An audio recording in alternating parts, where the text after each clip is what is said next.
កាលពីព្រេងនាយមានកំឡោះម្នាក់ឈ្មោះអាប៉ាំងគាត់ជាមនុស្សចិត្តល្អមានព្យាយាមហើយស្រឡាញ់ធម្មជាតិណាស់ថ្ងៃមួយអាប៉ាំងបានចូលព្រៃជ្រៅដើម្បីរកអនុផលព្រៃឈើគាត់ដើរទាំងរីករាយមិនខ្លាចនឿយហត់ឡើយពេលអាប៉ាំងកំពុងសម្រាកក្បាលស្ទឹងស្រាប់តែមានរឿងដ៏អស្ចារ្យកើតឡើងចេញពីក្រោយទឹកជ្រោះមាននារីដ៏ស្រស់ស្អាតម្នាក់បានលេចខ្លួនឡើងនាងមានរូបឆោមលំពណ៌ផូរផង់ដោយទេពអប្សរាចុះពីឋានសួគ៌ពួកគេបាននិយាយគ្នាបន្តិចបន្តួចហើយអាប៉ាំងក៏បានដឹងថានាងឈ្មោះនាងតៃពួកគេមានអារម្មណ៍ស្រឡាញ់គ្នាទៅវិញទៅមកភ្លាមអាប៉ាំងបាននាំនាងតៃត្រឡប់មកភូមិរបស់ខ្លួនវិញអ្នកភូមិទាំងអស់មានការភ្ញាក់ផ្អើលយ៉ាងខ្លាំងដោយឃើញនារីដ៏ស្រស់ស្អាតមិនធ្លាប់មានពួកគេខ្សឹបខ្សៀវគ្នាដោយការចង់ដឹងចង់ឃើញអាប៉ាំងនិងនាងតៃបានរស់នៅជាមួយគ្នាដោយក្តីសុខនាងតៃបានជួយការងារផ្ទះគ្រប់យ៉ាងហើយតែងតែមើលថែអាប៉ាំងយ៉ាងល្អពួកគេស្រឡាញ់គ្នាទៅវិញទៅមកណាស់ទោះជាយ៉ាងណានាងតៃមានអាថ៌កំបាំងមួយដែលនាងមិនចង់ឲ្យអាប៉ាំងដឹងនាងត្រូវតែធ្វើពិធីអាថ៌កំបាំងមួយចំនួនដើម្បីរក្សាខ្លួនជារូបមនុស្សនាងតែងតែធ្វើវានៅពេលយប់ពេលអាប៉ាំងដេកលក់យូរទៅអ្នកភូមិក៏ចាប់ផ្ដើមមានការសង្ស័យលើនាងតៃពួកគេខ្សឹបខ្សៀវគ្នាថានាងមិនមែនជាមនុស្សធម្មតាទេសម្រស់របស់នាងស្រស់ស្អាតពេកហើយនាងក៏ចម្លែកបន្តិចបន្តួចដែរថ្ងៃមួយអាប៉ាំងក៏ចាប់ផ្ដើមសង្ស័យដូចអ្នកភូមិដែរគាត់សម្រេចចិត្តលួចមើលនាងតៃនៅពេលយប់គាត់បានឃើញនាងកំពុងធ្វើពិធីចម្លែកដោយមានពន្លឺភ្លឺចែងចាំងចេញពីរាងកាយរបស់នាងនៅពេលនោះអាប៉ាំងបានស្រែកឡើងដោយការភ័យខ្លាចនាងតៃមានការភ្ញាក់ផ្អើលយ៉ាងខ្លាំងហើយនាងក៏បានដឹងថាអាថ៌កំបាំងរបស់នាងត្រូវបានលាតត្រដាងហើយនាងតៃមិនអាចរក្សាខ្លួនជារូបមនុស្សទៀតបានឡើយដោយដឹងថាអាថ៌កំបាំងបានបែកធ្លាយហើយនាងតៃក៏ភ័យខ្លាចយ៉ាងខ្លាំងនាងបានរត់ចេញពីផ្ទះហើយចូលទៅក្នុងព្រៃងងឹតវិញទឹកភ្នែកនាងហូររហាមដោយការឈឺចាប់អាប៉ាំងមានការសោកស្ដាយនិងឈឺចាប់យ៉ាងខ្លាំងគាត់យំសោកបោកធ្មួងព្រោះតែការភ័យខ្លាចនឹងការមិនទុកចិត្តរបស់គាត់ដឹងថាគាត់បានធ្វើខុសធ្ងន់ណាស់អាប៉ាំងមិនអាចទ្រាំនឹងការឈឺចាប់នេះបានឡើយគាត់សម្រេចចិត្តថាគាត់នឹងទៅតាមរកនាងតៃឲ្យទាល់តែបានទោះបីជាត្រូវឆ្លងកាត់ឧបសគ្គប៉ុណ្ណាក៏ដោយអាប៉ាំងបានចាប់ផ្ដើមដំណើរស្វែងរកនាងតៃគាត់ត្រូវឆ្លងកាត់ព្រៃជ្រៅភ្នំខ្ពស់ហើយជ្រលងជ្រៅផ្លូវលំបាកខ្លាំងណាស់ពេលកំពុងដើរក្នុងព្រៃជ្រៅអាប៉ាំងបានជួបនឹងមេបិសាចដ៏កណ្ដាច់មួយមេបិសាចនោះបានរារាំងផ្លូវរបស់គាត់ហើយគំរាមស៊ីគាត់អាប៉ាំងភ័យខ្លាចយ៉ាងខ្លាំងអាប៉ាំងបានប្រមូលកម្លាំងចិត្តទាំងអស់ដើម្បីតទល់នឹងមេបិសាចគាត់បានប្រើប្រាជ្ញារបស់គាត់ដើម្បីគេចវេសពីការវាយប្រហាររបស់វា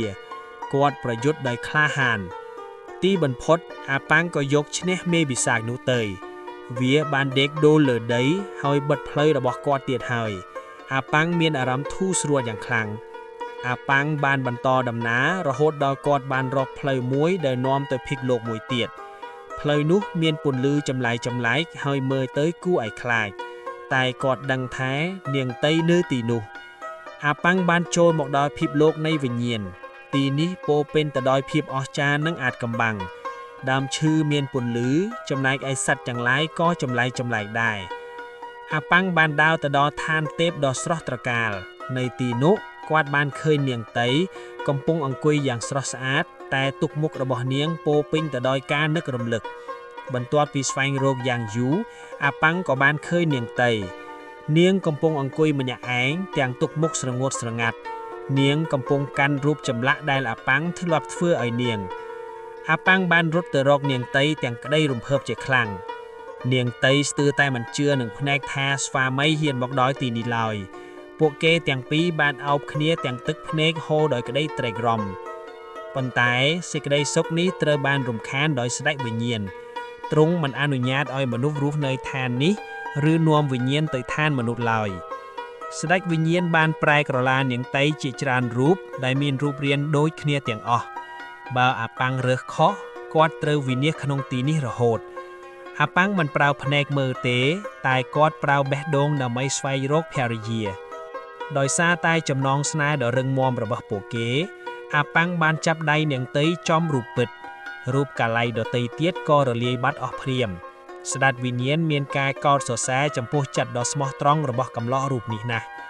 ស្ដេចវិញ្ញាណក៏អនុញ្ញាតឲ្យពួកគេត្រឡប់មកឋានមនុស្សវិញអ្នកភូមិលែងមានមន្ទិលសង្ស័យទៀតហើយបានទទួលស្វាគមន៍ពួកគេយ៉ាងកក់ក្ដៅទោះបីជាពួកគេខំរស់នៅដោយស្ងប់ស្ងាត់ក៏ពាក្យចចាអម្រាមិនឈប់ឈរឡើយអ្នកភូមិចាប់ផ្ដើមភ័យខ្លាចចំពោះអ្វីដែលពួកគេមិនយល់ពួកគេនិយាយថាវត្តមានរបស់នាងតីនឹងនាំគ្រោះថ្នាក់ដល់ភូមិមេភូមិបានហៅអាប៉ាំងមកជួបដើម្បីដាក់បញ្ជាដាច់ខាតគាត់បង្គាប់ឲ្យអាប៉ាំងបញ្ជូនភរិយាចេញពីភូមិដើម្បីភាពសង្សានរបស់គ្រប់គ្នាអាប៉ាំងបានសន្យានឹងខ្លួនឯងថាមិនបោះបង់នាងតីឡើយ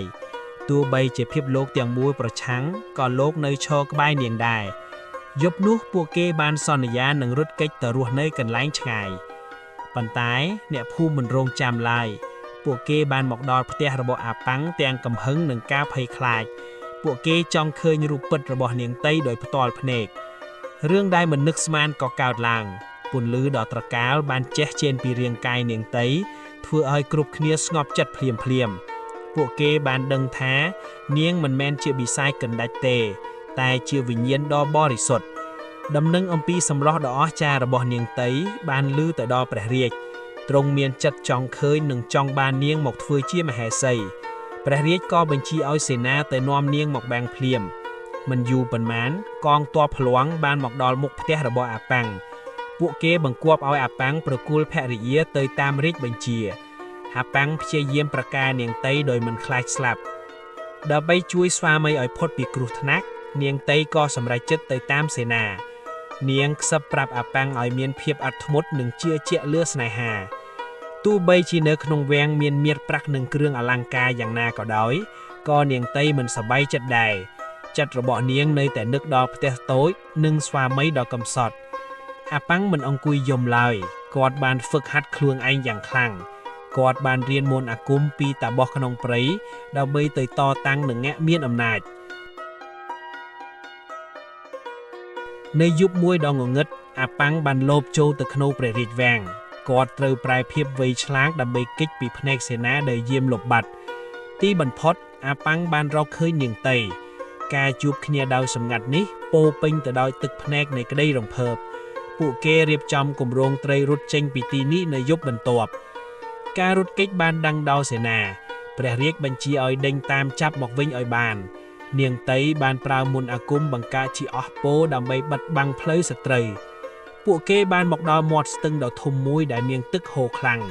ផ្លូវត្រូវកាត់ផ្ដាច់ហើយសត្រូវជិតមកដល់ពីក្រោយអាប៉ាំងភ័យបារម្ភតែនាងតីមានវិធីដោះស្រាយដោយប្រើឫទ្ធិអំណាចរបស់នាងតីបានបង្កាត់ជាស្ពានអព្យុចារៈមួយពួកគេទាំងពីរបានឆ្លងស្ទឹងដោយសុវត្ថិភាពចំណែកឯសត្រូវមិនអាចតាមទាន់ឡើយបន្ទាប់ពីឆ្លងផុតគ្រោះថ្នាក់ពួកគេបានសម្រាកក្នុងរូងភ្នំដ៏ស័ក្តិសិទ្ធិនាងតីបានប្រើមន្តអាគមដើម្បីព្យាបាលរបួសឲ្យស្វាមីព្រះរាជមិនព្រមបោះបង់ឡើយហើយបានដេញតាមទាន់នៅមាត់ជ្រលៀនទ្រង់ចង់ប្រើអំណាចដើម្បីដណ្ដើមយកនាងតីជាថ្មីតែលើកនេះអាប៉ាំងមិនថយក្រោយសូម្បីតែមួយជំហានឡើយអព្យុចារៈក៏កើតឡើងកម្លាំងចិត្តដ៏ស្មោះត្រង់របស់អាប៉ាំងបានបង្កើតជាខៀលបង្ការដាវមាសរបស់ព្រះរាជត្រូវបាក់ខ្ទេចខ្ទីអាប៉ាំងមិនបានសងសឹកឡើយតែលោកបានជួយលើកព្រះរាជឡើងវិញទឹកចិត្តដ៏ល្អប្រពៃនេះធ្វើឲ្យព្រះរាជមានភាពខ្មាស់អៀននិងកោតសរសើរយ៉ាងខ្លាំងពួកគេបានធ្វើដំណើរទៅកាន់ជ្រលងភ្នំដ៏អាថ៌កំបាំងមួយទីនោះជាកន្លែងដែលមនុស្សនិងវិញ្ញាណអាចរស់នៅជាមួយគ្នាដោយសុខសន្តិភាពទីនោះពួកគេបានកសាងផ្ទះដ៏ស្អាតមួយពីធម្មជាតិអាប៉ាំងយកកម្លាំងបាយឯនាងតីយកមន្តអាគមដើម្បីតុបតែងផ្ទះសត្វព្រៃទាំងឡាយបានក្លាយជាមិត្តភក្តិរបស់ពួកគេទឹកដីនោះមិនដែលស្គាល់ភាពអត់ធ្មត់ឬការភ័យខ្លាចឡើយរឿងរ៉ាវរបស់ពួកគេបានក្លាយជាដួងព្រលឹងនៃភូមិឋានមនុស្សចំនួនក្រោយតែងតែនិយាយអំពីក្តីស្រឡាញ់ដ៏អស្ចារ្យនេះទោះបីជាពេលវេលាកន្លងទៅយូរប៉ុណ្ណាក៏ដោយក៏វិញ្ញាណរបស់ពួកគេនៅតែតាមថែរក្សាអ្នកភូមិ ពួកគេបានคล้ายជាទេវតាដែលផ្ដល់សេចក្តីសុខដល់មនុស្សគ្រប់គ្នារឿងអាប៉ាំងនាងតីបានបញ្ចប់ដោយក្តីផ្អែមល្ហើមវាដាស់តឿនយើងថាសេចក្តីស្រឡាញ់ពិតនិងការជឿជាក់នឹងនាំយើងទៅរកសេចក្តីសុខជានិរន្តរ័យ